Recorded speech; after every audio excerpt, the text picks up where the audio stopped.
દાન મંજરી મોડર્ન સ્કૂલની YouTube channel પર આપ સૌનું હાર્દિક સ્વાગત કરું છું બાળકો। ધોરણ 2 વિષય કલ્લોલ। હું ધરાજીયા ખુશ્બુબેન। આજે પાઠ 7 આપણે આમ પણ હોય એ ચાલુ છે, બરાબર ને? ક્યાં સુધી કર્યું છે બાળકો?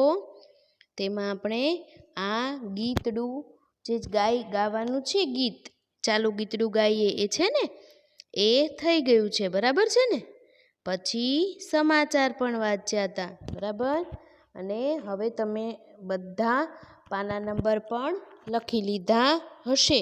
લખી લીધા છે ને પાના નંબર? મેં તમને કહ્યું હતું આખા પાઠના પેજ નંબર તમે અંકમાં શબ્દોમાં આપેલા છે, ત્યાં બાજુમાં શબ્દોમાં લખવાના છે, એ તમે લખી લીધા હશે। અને ક્રમ પણ મેં તમને લખાવ્યા હતા, બરાબર? પછી આ વાર્તા આપણે વાંચી, યાદ છે ને વાર્તા? ગોરીઓ ગુમવાળી, બરાબર? સોમાભાઈને 2 બળદ હતા, એમાંથી એક બળદ ખોવાઈ ગયો હતો। વાર્તા પૂરી કરીને હવે ચાલો ક્યાં પહોંચ્યા? પ્રશ્ન 4 કહો, આખી વાર્તામાં તમને ક્યારે બહુ હસવું આવ્યું?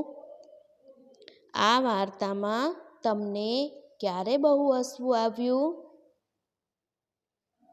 વાર્તા હસવા જેવી છે ને? મેં તમને કહ્યું હતું કે રોટલાની કોપટીમાંથી સપનાને ગોરીઓ મળ્યો છે એવું એ ચીસ પાડીને બોલે છે, બરાબર? એ જોઈને આપણને હસવું આવે છે ને, એ સાંભળીને। કારણ કે ગોરીઓ કંઈ રોટલાની અંદર થોડો બેઠો હોય, એ તો એક બળદ છે, એ રોટલાની અંદર સમાય નહીં। પછી ગોરીઓ અને જે બળદના નામ 2 હતા, સોમાભાઈના 2 બળદ હતા, ગોરીઓ અને કાળિયો, એ બળદના નામ સાંભળીને પણ તમને હસવું આવ્યું હશે, બરાબર?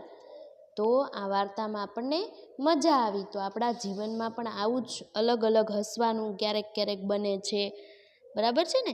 તો હસો અને મજા કરો। હસીએ તો આપણું સ્વાસ્થ્ય સારું રહે, બરાબર? આપણું શરીર તંદુરસ્ત રહે, એટલે આપણે હસવું તો જોઈએ।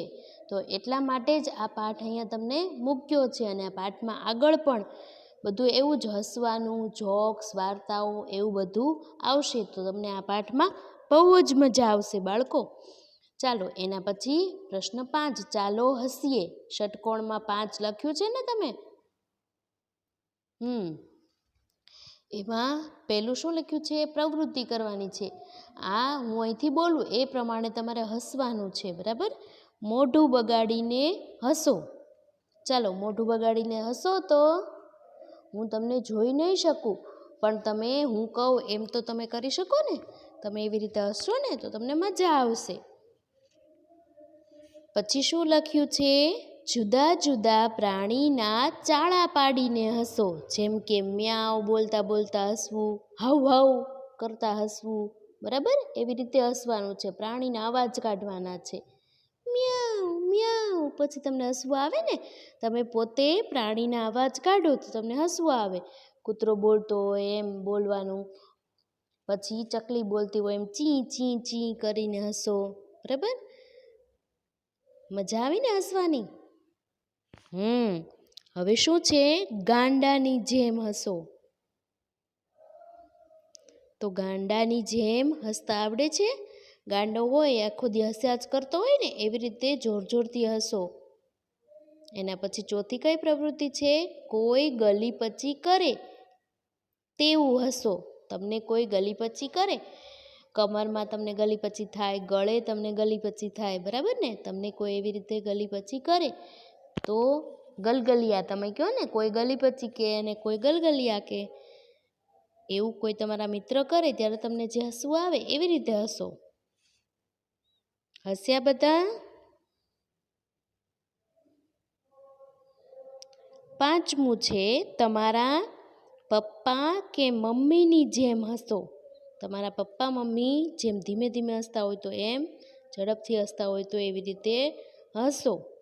એના પછી 6થું વાંચો અને હસો, એટલે કે કોષમાં આપેલું છે એવી રીતે હસવાનું છે। જોક્સ જેવું જ આપ્ય છે વાક્યો. જે તમે વાક્યો વાંચશો એટલે તમને તરત જ હસવું આવી જશે. હું વાંચું છું અહીંયા પહેલું. ઝાડ પરથી કીડી પડી તો નીચે હાથી દબાઈ ગયો. હી હી હી હી એવી રીતે હસવાનું છે કે ઝાડ પરથી કીડી પડી તો હાથી દબાઈ ગયો. હાથી દબાઈ જાય. ઝાડ પરથી કીડી પડે તો હાથી દબાઈ જાય, ના દબાય. તો જોક્સમાં મજા આવી ને તમને? તો હી એવી રીતે હસો. હરણિયાનો હ લખ્યો છે ને, હી એવી રીતે હસવાનું છે. હવે બીજો જોક્સ કહું છું, પછી હો હસજો, હો ને.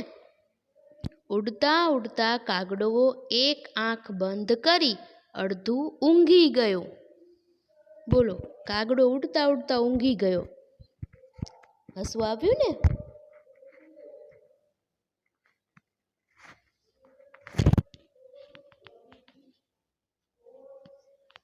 એના પછી છે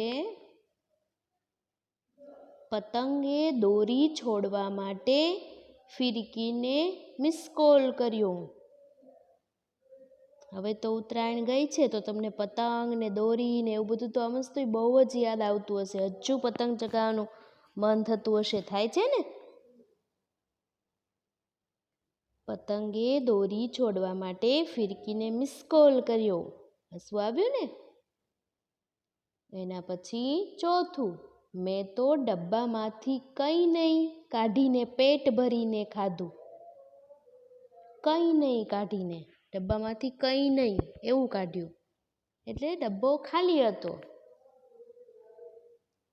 પાંચમું, કીડીએ હાથીનું શર્ટ પહેરી લીધું. બોલો, હા એવું હશો. કીડીએ હાથીનું શર્ટ પહેરી લીધું. કીડીનું શર્ટ હોય એ હાથીને થાય નહીં.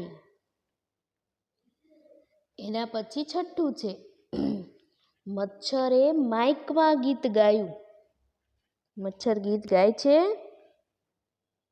તમારા કાનમાં ઘણીવાર નજીક આવે ત્યારે ગણગણાટ સંભળાતો હશે તમને મચ્છરનો. સંભળાય છે ને?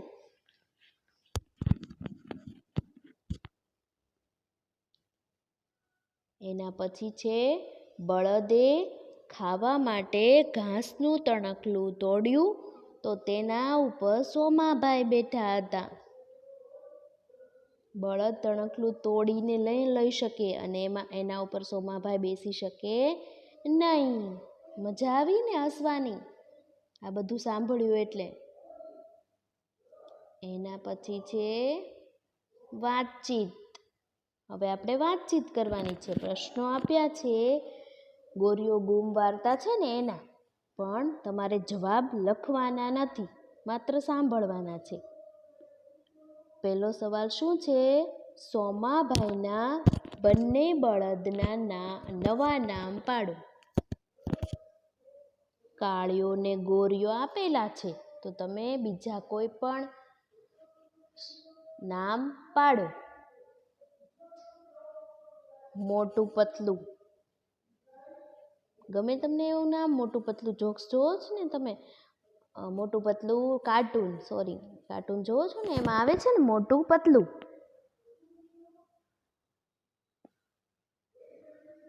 પછી છે બીજા કોઈ પણ તોલું મોલું, મોન્ટું, એવા કોઈ પણ તમે નામ પાડો. બરાબર? હવે બીજું છે, ગોરીઓ શોધવા માટે સોમાભાઈએ ક્યારે તપાસ કરી. સોમાભાઈએ ગોરીઓ શોધવા માટે ક્યારે તપાસ કરી?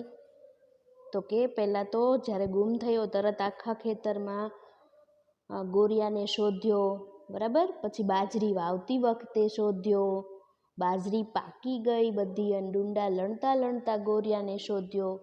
બાજરી કાઢીને સાફ કરી નાખી પછી પણ ગોરિયાને શોધ્યો. બરાબર? ઘણી બધી વાર ગોરિયાને શોધવાનો પ્રયત્ન કર્યો હતો. એના પછી છે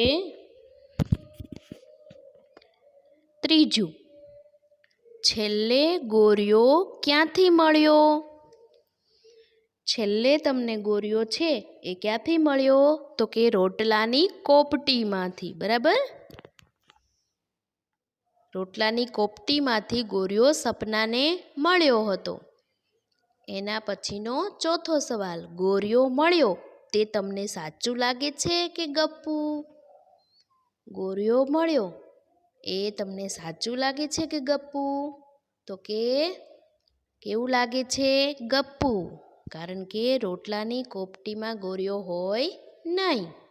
બરાબર ને? એ ગપ્પુ છે. એના પછી પાંચમું, ગોર્યો ક્યાંથી મળ્યો હોત તો તમને સાચું લાગેત?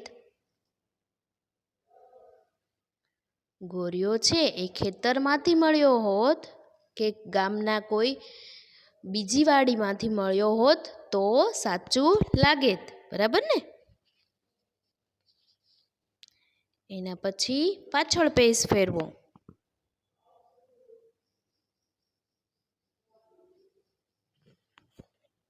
પહેલા કહો પછી લખો. પહેલા જવાબ કહેવાનો છે અને પછી જવાબ લખવાનો છે. શું છે સવાલ? વાવણી પહેલા શું કરવું પડે? તો શું કરવું પડે? આ સામાન્ય સવાલ જવાબ છે એટલે તમને આવડે જ તે જવાબ. આવડે ને?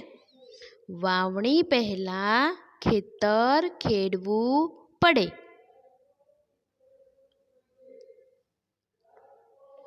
લખો જવાબ. વાવણી પહેલા ખેતર ખેડવું પડે.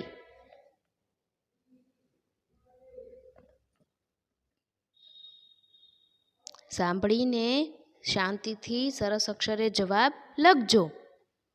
એના પછી છે ખેડૂતે જાગીને શું જોયું? ખેડૂતે જાગીને જોયું કે ગોર્યો બળદ ગાયબ હતો.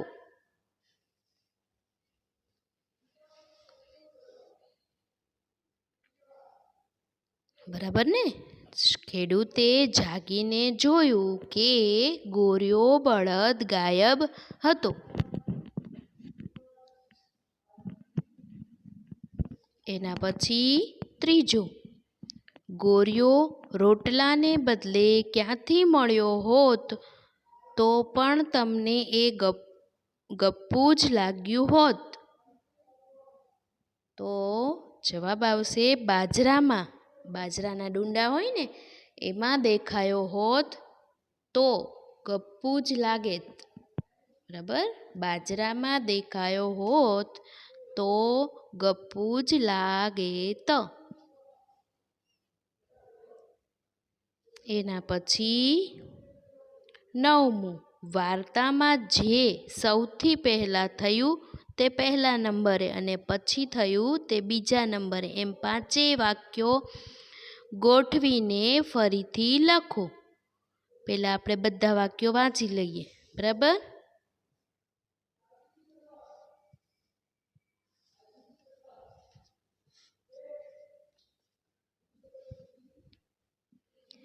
પહેલું વાક્ય છે બાજરીના દાણા છૂટા પાડ્યા. બીજું સોમાભાઈએ અડધું ખેતર ખેડ્યું. ત્રીજું ગોર્યો રોટલામાં બેઠો હતો. ચોથું 2 બળદમાંથી ગોર્યો ગાયબ. એના પછી છે બાજરાનો રોટલો તૈયાર થયો અને ખેતરમાં બાજરી વાવી. તો સૌથી પહેલાં વાર્તામાં કઈ ઘટના બની હતી?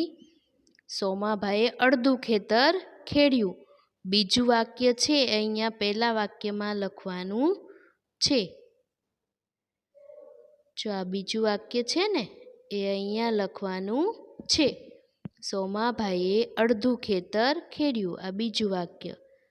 પહેલા વાક્યની અંદર બીજું લખવાનું છે. એના પછી ચોથું વાક્ય છે ને એ અહીંયા લખવાનું છે.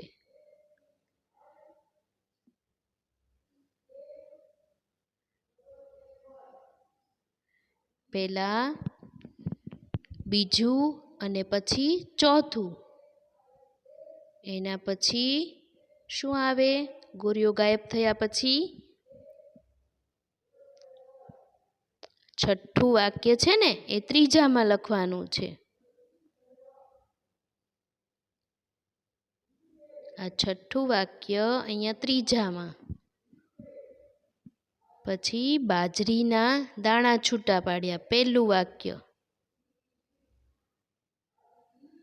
પહેલું વાક્ય છે એ ચોથામાં.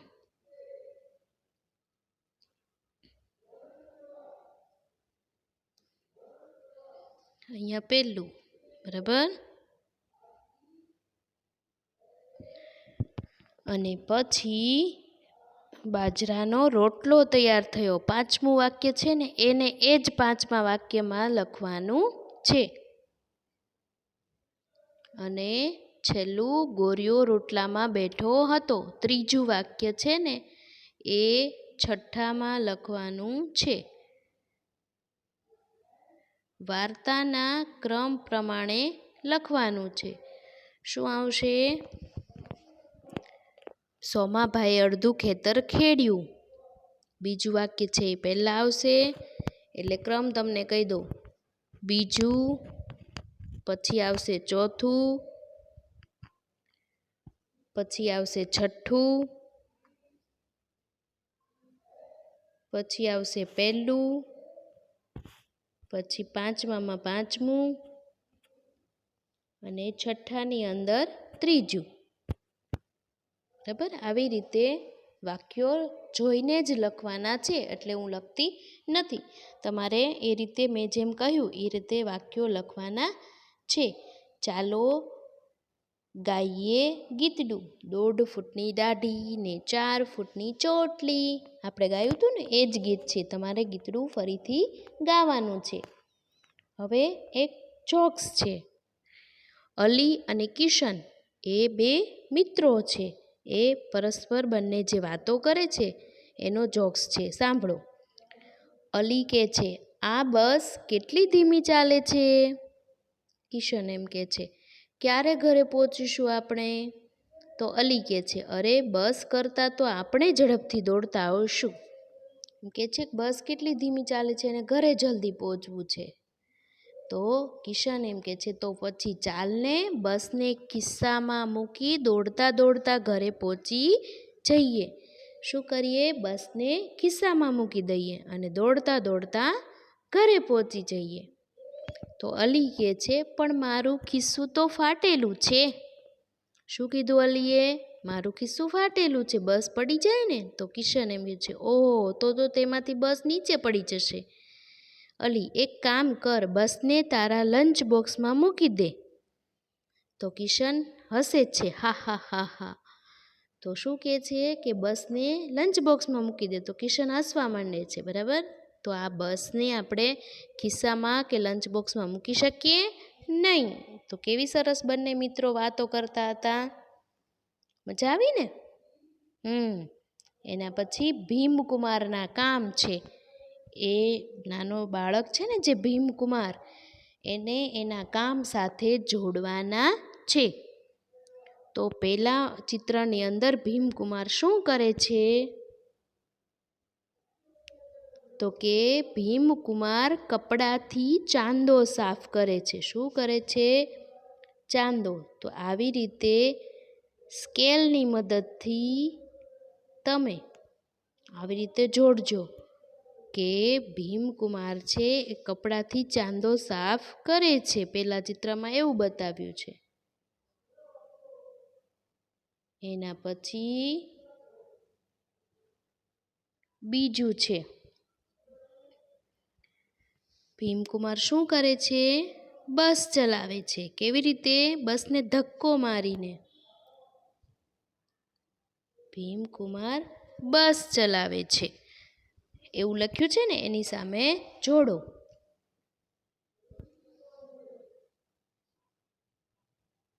એના પછી છે, શું કરે છે ભીમકુમાર? ભીમકુમાર, જો વાક્ય લખ્યું છે નીચે, પાળેલા હાથીને પાણી પીવડાવે છે. અહીંયા આવશે, બરાબર.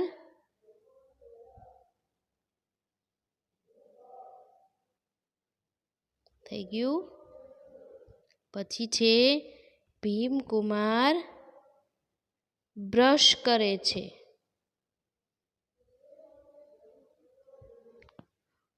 ભીમકુમાર બ્રશ કરે છે.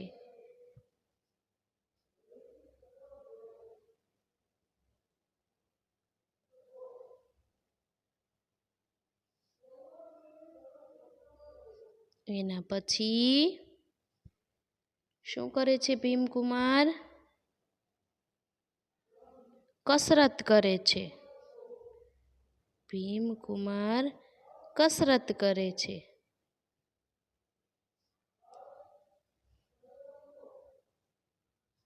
થઈ ગયું. પેલું જે છે ચિત્ર, ભીમકુમાર કપડાથી ચાંદો સાફ કરે છે. પહેલા ચિત્રને ત્રીજા સાથે, બીજા ચિત્રને ચોથા વાક્ય સાથે અને ત્રીજા ચિત્રને છેલ્લા વાક્ય સાથે, પાંચમા સાથે અને એના પછીના ચોથા ચિત્રને પહેલા વાક્ય સાથે અને પાંચમા ચિત્રને બીજા વાક્ય સાથે જોડવાના છે. ચાંદો સાફ કરે છે, બસ ચલાવે છે, હાથીને પાણી પીવડાવે છે, બ્રશ કરે છે અને શું કરે છે? કસરત કરે છે. બરાબર. હસવું આવે એવા ચિત્રો છે ને. ભીમકુમાર કેવી રીતે પોતાનું કામ કરે છે? ચાંદો સાફ કરવાનું, બસ ચલાવવાનું, હાથીને પાણી પીવડાવવાનું, બ્રશ કરવાનું અને કસરત કરવાનું. આવી રીતે ભીમકુમાર છે એ બહુ તાકતવર છે. એ પોતાના કામ કરે છે. અહીંયા સુધી આપણે આજે રાખીએ છીએ. તમારે હોમવર્કની અંદર આ પાચીકડા ગાઓ એવા જોડકણા જે છે ને, પાછળ થોડુંક આપ્યું છે, એ ઘરે ગાવાના છે. બરાબર. આ એક નાનકડા જોડકણા છે કે આ પાચીકડા ગાઈએ, શેરડી ખજૂર ખાતા જઈએ. બરાબર. આમાં માત્ર તમારે ગાવાનું છે, ઘરે લખવાનું નથી. તો એ તમને હોમવર્કમાં આપું છું કે તમારે પાચીકડા ગાઓ એ ગીત જે છે એ ઘરે ગાવાનું છે હોમવર્કમાં. બરાબર. અને આ વિડીયોમાં જે મેં તમને કહ્યું એ પ્રમાણે સરસ રીતે બધા સરસ અક્ષરે પૂરી લેજો. આવજો બાળકો. આભાર.